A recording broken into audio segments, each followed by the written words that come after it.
નમસ્કાર વિદ્યાર્થી મિત્રો, આજે આપણે નવા પ્રકરણની શરૂઆત કરીએ છીએ. પ્રકરણ નંબર 9 સમાંતર બાજુ ચતુષ્કોણ અને તેના ક્ષેત્રફળ તેમજ ત્રિકોણના ક્ષેત્રફળ એટલે બે આકારના ક્ષેત્રફળ વિશે આ પ્રકરણમાં ભણવાનું છે. સમાંતર બાજુ ચતુષ્કોણ અને ત્રિકોણ. તો સૌથી પહેલા આપણે સમતલીય પ્રદેશ કોને કહેવાય તેના વિશે જોઈએ. તો સમતલીય પ્રદેશ એટલે શું? બંધ આકૃતિ દ્વારા ઘેરાયેલા સમતલના ભાગને તે આકૃતિનો સમતલીય પ્રદેશ કહે છે. બરાબર? ધ્યાન આપો. આ ત્રિકોણ છે, તો ત્રિકોણથી ઘેરાયેલો ભાગ, આ અંદરનો ભાગ છે એ ત્રિકોણનો ઘેરાયેલો ભાગ છે, તો આને સમતલીય પ્રદેશ કહેવાય. ત્રિકોણનો સમતલીય પ્રદેશને આપણે ત્રિકોણીય પ્રદેશ એમ પણ કહીએ છીએ. આ ચોરસ છે, તો આ ચોરસના ચાર રેખાખંડોથી બંધ આકૃતિ બને છે. તો આ બંધ આકૃતિમાં ઘેરાયેલો ભાગ છે એ સમતલીય ભાગ છે. આ સમતલીય પ્રદેશ કહેવાય. ચોરસ છે જે ચતુષ્કોણ બતાવેલા અને ચતુષ્કોણીય પ્રદેશ એમ પણ આપણે કહીએ છીએ. અહીંયા લંબચોરસ છે, તો લંબચોરસના ચાર રેખાખંડોથી બનતી આ બંધ આકૃતિ છે. તો બંધ આકૃતિથી આ ઘેરાયેલો ભાગ છે, એટલે આ પણ સમતલીય પ્રદેશ છે. જે ચતુષ્કોણ છે તેને આપણે ચતુષ્કોણીય પ્રદેશ એમ પણ કહીએ છીએ. અહીંયા બી આ ચતુષ્કોણ છે જે સમલંબ ચતુષ્કોણ છે, જેમાં સામસામેની બાજુની એક જોડ સમાંતર છે, બીજી બે જોડ સમાંતર નથી. બરાબર? તો પણ આ ચાર રેખાખંડોથી એક બંધ આકૃતિ બને છે, એટલે આ પણ એક સમતલીય પ્રદેશ છે. અહીંયા રેખાખંડ નથી પરંતુ વક્ર સપાટી છે. આ વર્તુળ છે, O કેન્દ્ર આ ત્રિજ્યાવાળું વર્તુળ. તો કેન્દ્રથી r અંતરે આવેલા તમામ બિંદુઓનો સમૂહ છે, તો એનાથી ઘેરાયેલી આ બંધ આકૃતિ છે. બરાબર? તો આ પણ એક સમતલીય પ્રદેશ છે, જેને આપણે વર્તુળાકાર પ્રદેશ એમ પણ કહીએ છીએ. કે કોઈ પણ બંધ આકૃતિ હોય, ગમે તેવો આકાર, તો ઘેરાયેલા પ્રદેશ છે એને સમતલીય પ્રદેશ કહેવામાં આવે છે, કારણ કે સમતલનો જ એક ભાગ થાય છે. બરાબર? બોર્ડ આખો એક સમતલ છે, તો સમતલનો આ નાના નાના ભાગો છે. બરાબર? તેથી આ સમતલનો જ ભાગ હોવાથી એને સમતલીય પ્રદેશ કહેવાય. તો ક્ષેત્રફળ, તો સમતલીય પ્રદેશના માપને ક્ષેત્રફળ કહેવાય. આ સમતલીય પ્રદેશ છે એનું માપ કેટલું? માપ એટલે આનું ક્ષેત્રફળ. ત્રિકોણ ABC નું ક્ષેત્રફળ શોધો તો ઘેરાયેલો જે ભાગ છે એ સમતલીય પ્રદેશનું માપ મળે, જેને ક્ષેત્રફળ કહેવાય. સમતલીય પ્રદેશના પરિમાણ કે માપને તે આકૃતિનું ક્ષેત્રફળ કહે છે. ચોરસ હોય તો ચોરસનું કહેવાય, લંબચોરસ હોય તો લંબચોરસનું કહેવાય, સમલંબ હોય તો સમલંબનું કહેવાય, વર્તુળ હોય તો વર્તુળનું કહેવાય. ક્ષેત્રફળ, તો ક્ષેત્રફળના એકમ મિલીમીટર સ્ક્વેર આવે, સેન્ટીમીટર સ્ક્વેર આવે, મીટર સ્ક્વેર આવે. બરાબર? 1000 મીટર સ્ક્વેર એટલે ટૂંકમાં હેક્ટર એમ પણ લખાય. તો આ બધા ક્ષેત્રફળના એકમો છે. અને કોઈ પણ ક્ષેત્રફળ એટલે શું? કોઈ પણ આકૃતિનું ક્ષેત્રફળ તે આકૃતિ દ્વારા સમતલના ઘેરાયેલા ભાગના માપને સંગત સંખ્યા છે. ક્ષેત્રફળ એ હંમેશા કોઈ એક સંખ્યા હોય છે. બરાબર? આ ત્રિકોણ ABC નો ઘેરાયેલો ભાગ છે એનું માપ આપણે માપીએ તો એનો પાયો કેટલો છે, વેધ કેટલો છે, 1/2 ગુણ્યા વેધ ગુણ્યા પાયો કરીએ તો વેધ ધારો કે 3 હોય અને પાયો ધારો કે 4 હોય, તો 1/2 ગુણ્યા 3 ગુણ્યા 4 કરો તો 6 સેમી સ્ક્વેર થાય. સેન્ટીમીટર એકમ લીધો હોય એટલે સેમી સ્ક્વેર એનો એકમ લેવાનો. બરાબર? તો 6 એક સંખ્યા છે, એટલે ક્ષેત્રફળ છે એની સાથે કોઈ એક સંખ્યા સંકળાયેલી હોય છે. બરાબર? આ ચોરસ છે, ધારો કે આ 4 સેમી છે બાજુનું માપ, તો ચોરસનું ક્ષેત્રફળ એટલે બાજુનો વર્ગ આવે એટલે 4 નો વર્ગ 16 થાય, તો આ 16 સેમી સ્ક્વેર એમ કહેવાય. એટલે કોઈ પણ ક્ષેત્રફળ છે તો તેને સંગત સંખ્યા હોય છે. બરાબર? એટલે કોઈ પણ આકૃતિનું ક્ષેત્રફળ આકૃતિ દ્વારા સમતલમાં ઘેરાયેલા ભાગના માપ ને સંગત સંખ્યા. બરાબર? કોઈ પણ આકૃતિના ઘેરાયેલા ભાગના માપને સંગત સંખ્યા, જેને ક્ષેત્રફળ કહેવાય. ત્યાર પછી આપણે એકરૂપ આકૃતિઓ જોઈએ. એકરૂપ આકૃતિઓ એટલે શું? કોઈ પણ આકૃતિઓ હોય એમના માપ અને આકાર જો એના સરખા હોય તેને એકરૂપ આકૃતિઓ કહેવામાં આવે છે. જે બે આકૃતિઓના માપ અને આકાર સમાન હોય તે બે આકૃતિઓને એકરૂપ આકૃતિઓ કહેવાય છે અને આવી આકૃતિ એક આકૃતિ ઉપર બીજી આકૃતિ મૂકો તો એ બંધ બેસતી ગોઠવાઈ જતી હોય છે આકૃતિઓ એકબીજા ઉપર બંધ બેસતી ગોઠવાઈ જાય જો એકરૂપ હોય તો તમે એક જ ધોરણના એક જ વિષયનું પાઠ્યપુસ્તક લો એકની ઉપર એક મૂકો તો તે બંધ બેસતું ગોઠવાઈ જાય છે બરાબર તો એને એકરૂપ આકૃતિઓ છે એમ કહેવાય ખાલી એની સમતલ સપાટીની વાત કરીએ તો એ એકરૂપ આકૃતિઓ કહેવાય નોટબુકના દરેક પેજ છે એકરૂપ આકૃતિ છે એમ કહેવાય આપણું સર્કલ માસ્ટર હોય બરાબર એક જ કંપનીના એક જ સાઈઝના આપણે લઈએ પછી એક ઉપર એક મૂકીએ તો બંધ બેસતા ગોઠવાઈ જાય એના દરેક છિદ્રને અનુરૂપ એક છિદ્ર સેટ કરી દઈએ તો એ છિદ્ર પણ સેટ થઈ જાય ત્યારે એકરૂપ આકૃતિઓ થાય તો એકરૂપ આકૃતિઓ હંમેશા એકબીજા સાથે બંધ બેસતી ગોઠવાઈ જાય છે એકરૂપ આકૃતિઓના ક્ષેત્રફળ પણ હંમેશા સરખા હોય આ ત્રિકોણ ABC છે ત્રિકોણ PQR છે એકરૂપ ત્રિકોણો છે અનુરૂપ ખૂણા સમાન છે અનુરૂપ બાજુ સમાન છે આ અનુરૂપ બાજુ સમાન છે વાસ્તુકા અનુસાર આ બે ત્રિકોણ એકરૂપ છે તેના ક્ષેત્રફળ સરખા થાય આ ત્રિકોણનું ક્ષેત્રફળ એટલે 1/2 ગુણ્યા AB ગુણ્યા BC AB નું માપ 3 BC નું માપ 4 3 ગુણ્યા 4 12 ભાગ્યા 2 એટલે 6 સેમી સ્ક્વેર PQR નું માપ તો PQR નું ક્ષેત્રફળ લઈએ તો ત્રિકોણ PQR નું ક્ષેત્રફળ બરાબર 1/2 ગુણ્યા PQ ગુણ્યા QR બરાબર વેધ ગુણ્યા પાયો તો વેધનું માપ 3 અને પાયાનું માપ 4 3 ગુણ્યા 4 12 ભાગ્યા 2 એટલે 6 એટલે 6 સેમી સ્ક્વેર એટલે એકરૂપ આકૃતિના ક્ષેત્રફળ સરખા હોય પણ ક્ષેત્રફળ સરખા હોય તો એકરૂપ આકૃતિઓ હોય જ એવું શક્ય નથી જેમના ક્ષેત્રફળ સમાન હોય તેવી આકૃતિઓ એકરૂપ આકૃતિઓ હોય જ તે જરૂરી નથી દાખલા તરીકે તમે જો અહીંયા ત્રિકોણ છે આ બી ત્રિકોણ છે બરાબર આ ત્રિકોણ છે ABC ત્રિકોણ જેમાં વેધનું માપ 3 છે અને પાયાનું માપ 4 છે અહીંયા કાટકોણ ત્રિકોણ છે એમાં વેધનું માપ 3 છે અને પાયાનું માપ 4 છે અહીંયા ખૂણો કાટખૂણો છે હવે આ ત્રિકોણનું ક્ષેત્રફળ લો તો ABC ત્રિકોણનું ક્ષેત્રફળ બરાબર 1/2 ગુણ્યા વેધ ગુણ્યા પાયો વેધનું માપ 3 પાયાનું માપ 4 4 તેરી 12 ભાગ્યા 2 એટલે 6 સેમી સ્ક્વેર અને કાટકોણ ત્રિકોણ PQR નું ક્ષેત્રફળ બરાબર 1/2 ગુણ્યા કાટખૂણો બનાવતી બે બાજુઓનો ગુણાકાર એક બાજુનું માપ 3 અને બીજી બાજુનું માપ 4 4 તેરી 12 ભાગ્યા 2 એટલે 6 તો ક્ષેત્રફળ સમાન છે પણ એની આકૃતિઓના આકાર અલગ અલગ છે આને ઉપર અને આની ઉપર મૂકો બંધ બેસતી ગોઠવાય નહીં એટલે યાદ રાખો એકરૂપ હોય તો ક્ષેત્રફળ સરખા આવે પણ ક્ષેત્રફળ સરખા હોય તો આકૃતિઓ એકરૂપ હોય જ જરૂરી નથી ત્યાર પછી જુઓ કોઈ પણ આકૃતિ બે આકૃતિઓથી બનતી હોય અહીંયા આકૃતિ T ના સમતલીય પ્રદેશ આ આખો છે તો આ આખો સમતલીય પ્રદેશ આકૃતિ P નો સમતલીય પ્રદેશ અને આકૃતિ Q નો સમતલીય પ્રદેશ બંનેના ભેગા થવાથી આકૃતિ T નો સમતલીય પ્રદેશ બને છે તો આ આખા ભાગનું ક્ષેત્રફળ એટલે કે આકૃતિ T નું ક્ષેત્રફળ કેટલું થાય તો આકૃતિ P નું ક્ષેત્રફળ વત્તા આકૃતિ Q નું ક્ષેત્રફળ અને આપણે સંકેતમાં હવે ક્ષેત્રફળ આખું નહીં લખીએ ક્ષેત્રફળ ને ટૂંકમાં લખાય એરિયા આગળના બે અક્ષર લઈએ AR અને કૌંસમાં જે આકૃતિ હોય બરાબર એનો સંકેત બતાવીએ આકૃતિ T છે આખી આકૃતિ T છે તો અંદર T લખીએ એરિયા ઓફ T આકૃતિ T નું ક્ષેત્રફળ એરિયા ઓફ P આકૃતિ P નું ક્ષેત્રફળ એરિયા ઓફ Q આકૃતિ Q નું ક્ષેત્રફળ એટલે P નું ક્ષેત્રફળ P અને Q ના ક્ષેત્રફળના સરવાળા જેટલું પણ એક શરત અહીંયા P અને Q છે તો P નો ભાગ આની પર દબાતો નથી અને Q નો ભાગ આની પર દબાતો નથી એકબીજા ઉપર દોડે નથી શકતા એટલે આ બંને એકબીજા ઉપર આચ્છાદિત નથી એમ કહેવાય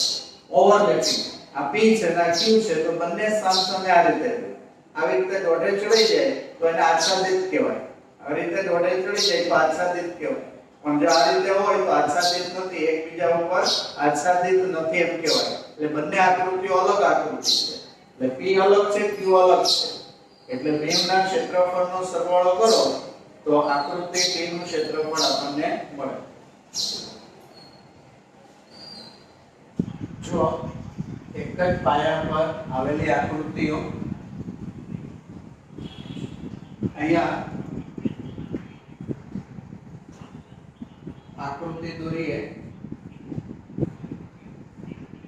તો આ સમાંતર બાજુ ચતુષ્કોણ છે।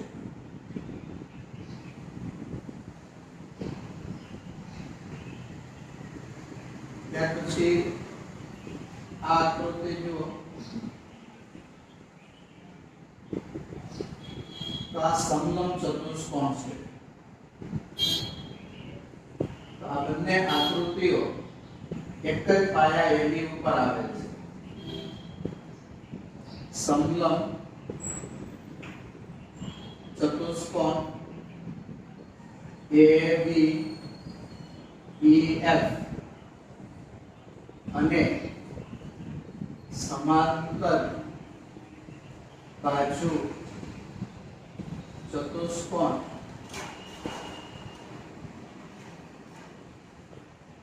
ABCD એ બંને એક જ પાયા AB પર આવેલ છે। AB સિવાયની સામેની બાજુ લઈએ તો EF અને CD એ AB ને સમાંતર છે, પણ આ બે સમાંતર રેખાઓ છે એ બંને જુદી જુદી છે। એને અનુરૂપ બીજી આકૃતિ જોઈએ તો જુઓ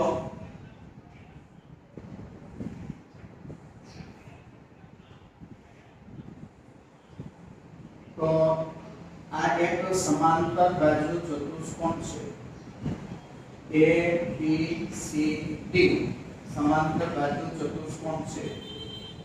હવે અહીંયા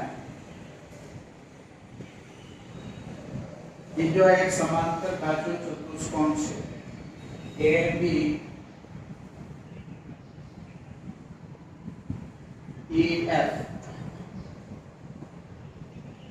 તો બેવનો પાયો AB છે। તો અહીંયા આકૃતિઓ છે સમાંતર બાજુ ચતુષ્કોણ ABCD અને समांतर बाजू चतुष्कोण ABEF એ બંને એક જ પાયા AB પર આવેલ છે। અને AB સિવાયની જે બે બાજુઓ સામેની છે તે બંને AB ને સમાંતર છે, પરસ્પર એકબીજાને સમાંતર છે। આ બંને સમાંતર રેખાઓ છે એ અલગ અલગ છે। અહીંયા પણ એ રીતની હતી, અહીંયા પણ એ રીતની આકૃતિ છે। ત્રીજી આકૃતિ જોઈએ। ત્રીજી આકૃતિમાં બંને ત્રિકોણ લઈએ। જુઓ આ ત્રિકોણ ABC ત્રિકોણ છે। અહીંયા D આપી દઈએ નામ તો DB અને DA જોડો તો ABD એ બીજો ત્રિકોણ બને। તો અહીં ત્રિકોણ ABC અને ત્રિકોણ ABD એ બંને એક જ પાયા AB પર આવેલા છે। અને પાયા સિવાયનું જે શિરોબિંદુ છે એમાંથી પસાર થતી રેખા લો, C માંથી પસાર થતી AB ને સમાંતર રેખા અને આ D માંથી પસાર થતી AB ને સમાંતર રેખા। તો C અને D માંથી પસાર થતી રેખાઓ AB ને તો સમાંતર છે, પણ આ બે સમાંતર છે, પણ આ બંને ભિન્ન રેખાઓ છે। આગળની બંને આકૃતિમાં આ રીતે બે રેખાઓ આવી હતી જે બંને ભિન્ન હતી। ચોથી આકૃતિ જોઈએ। ચોથી આકૃતિમાં એક ત્રિકોણ લઈએ અને એક સમાંતર બાજુ ચતુષ્કોણ લઈએ. જો A P C D સમાંતર બાજુ ચતુષ્કોણ છે. અહીંયા કોઈ એક બિંદુ D બતાવીએ, D અને A જોડી દઈએ, D અને B જોડી દઈએ, તો આ ત્રિકોણ ABD અને આ ચતુષ્કોણ ABCD સમાંતર બાજુ ચતુષ્કોણ ABCD અને ત્રિકોણ ABD એ બંને એક જ પાયા AB પર આવેલ છે. અને પાયા સિવાયના એના શિરોબિંદુમાંથી પસાર થતી રેખા લઈએ, આમાંથી પસાર થતી રેખા DC રેખા થાય અને D માંથી પસાર થતી રેખા, સોરી અહીંયા આપણે બીજું નામ આપીએ, ABE લઈએ, E બિંદુ આવી ગયું એટલે ABE. તો આ બંને આ ત્રિકોણ અને આ સમાંતર બાજુ એક જ પાયા AB ઉપર તો છે. હવે AB પાયા સિવાયની બાજુ DC અને આનું શિરોબિંદુ E એમાંથી પસાર થતી રેખા લઈએ તો DC માંથી પસાર થતી રેખા અને E માંથી પસાર થતી રેખા, જે બંને રેખા AB ને સમાંતર છે, આ બંને રેખા ABD ને પણ સમાંતર છે, પણ બંને રેખાઓ ભિન્ન થશે. તો અહીંયા દરેક આકૃતિમાં જે સામેની જે રેખાઓ છે એ ભિન્ન રેખાઓ હતી. હવે આપણે રેખાઓ સમાન થાય તેવી રેખાઓ લઈએ. રેખાઓ સમાન થાય તેવી રેખાઓ લઈએ. અહીંયા આપણે ભિન્ન હતી, અહીંયા પણ બંને સમાંતર રેખાઓ અલગ અલગ છે, અહીંયા સમાંતર રેખાઓ અલગ અલગ છે, આ સમાંતર રેખાઓ અલગ. આ જ આકૃતિ પણ સમાંતર રેખાઓ જે સામેની છે એ એક જ કોમન હોય તેવી આકૃતિ લઈએ. હવે આપણે એક જ પાયા ઉપર અને એક જ સમાંતર રેખાઓની વચ્ચે આવતી હોય તેવી આકૃતિઓ જોઈએ. આકૃતિ આગળની જેમ જ સૌથી પહેલી આકૃતિમાં આપણે સમાંતર બાજુ ચતુષ્કોણ અને સમલંબ ચતુષ્કોણ લીધા હતા. અહીંયા પણ સમાંતર બાજુ ચતુષ્કોણ અને સમલંબ ચતુષ્કોણ લઈએ. જો આ સમલંબ ચતુષ્કોણ ABCD સમલંબ ચતુષ્કોણ છે.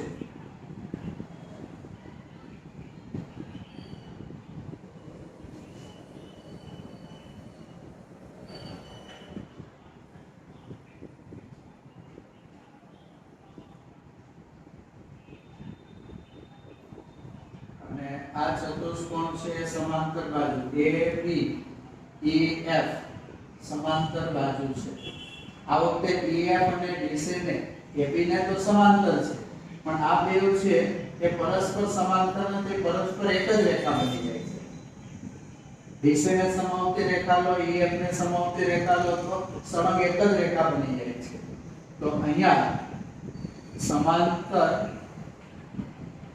બાજુ ચતુષ્કોણ ABEF અને સમલંબ ચતુષ્કોણ ABCD એ બંને એક જ પાયા પર,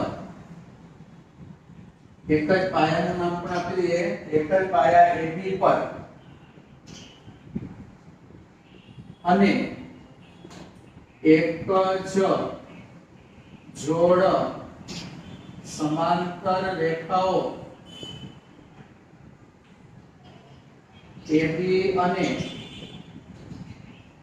આ રેખાને આપણે DE રેખા કહીએ. AB અને DE ની વચ્ચે આવેલ છે.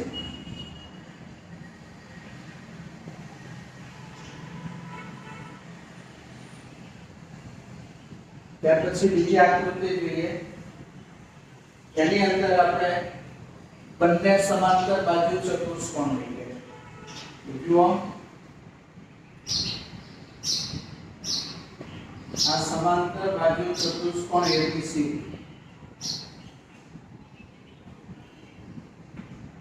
અને બીજો સમાંતર બાજુ ચતુષ્કોણ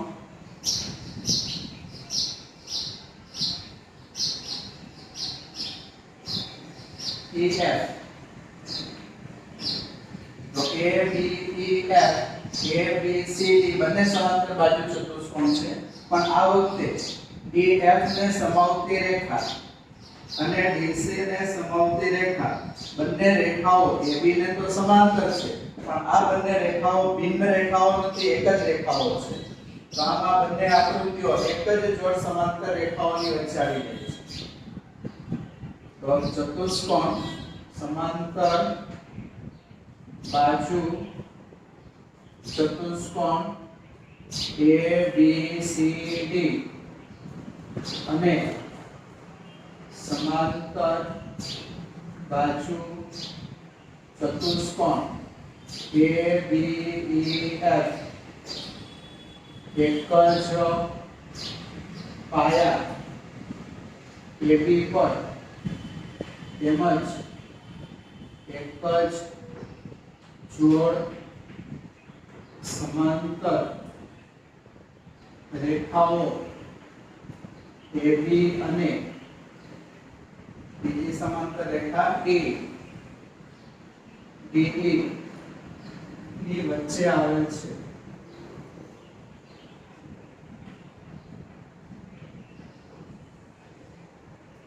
ત્યાર પછી ત્રીજી આકૃતિ આગળમાં ત્રીજી આકૃતિમાં બંને ત્રિકોણો લીધા હતા અહીંયા પણ બંને ત્રિકોણ બતાવ્યા જો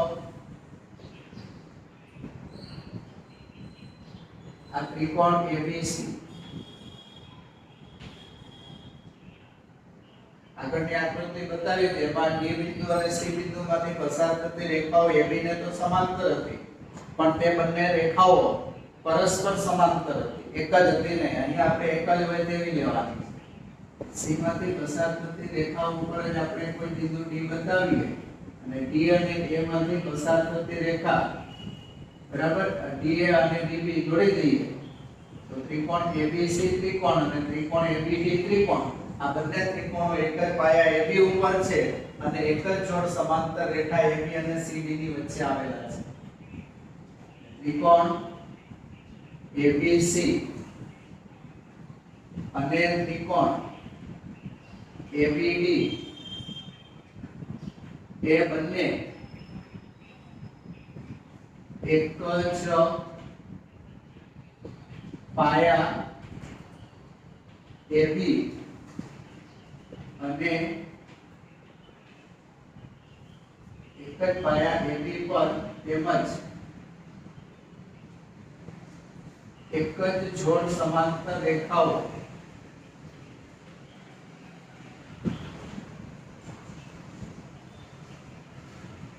AB અને CD ની વચ્ચે આવેલ છે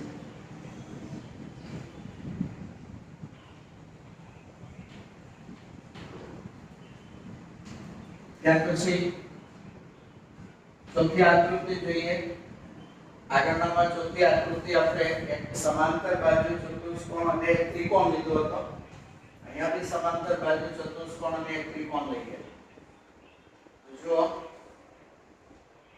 આ સમાંતર બાજુ ચતુષ્કોણ A B C D અહીંયા કોઈ બિંદુ E લઈ લઈએ તો E બિંદુ અને B બિંદુ જોડીએ E બિંદુ અને B બિંદુ જોડીએ તો ABE ત્રિકોણ અને ABCD સમાંતર બાજુ ચતુષ્કોણ એક જ પાયા AB ઉપર તો છે પણ સામેની બાજુને સમાવતી રેખા લઈએ BC ને સમાવતી રેખા એની ઉપર E બિંદુ આવી જાય છે તો આ એક જ જોડ સમાંતર રેખાઓની વચ્ચે બંને આકૃતિઓ આવી છે એટલે સમાંતર બાજુ ચતુષ્કોણ ABCD અને ત્રિકોણ ABE એ બંને એક જ પાયા AB પર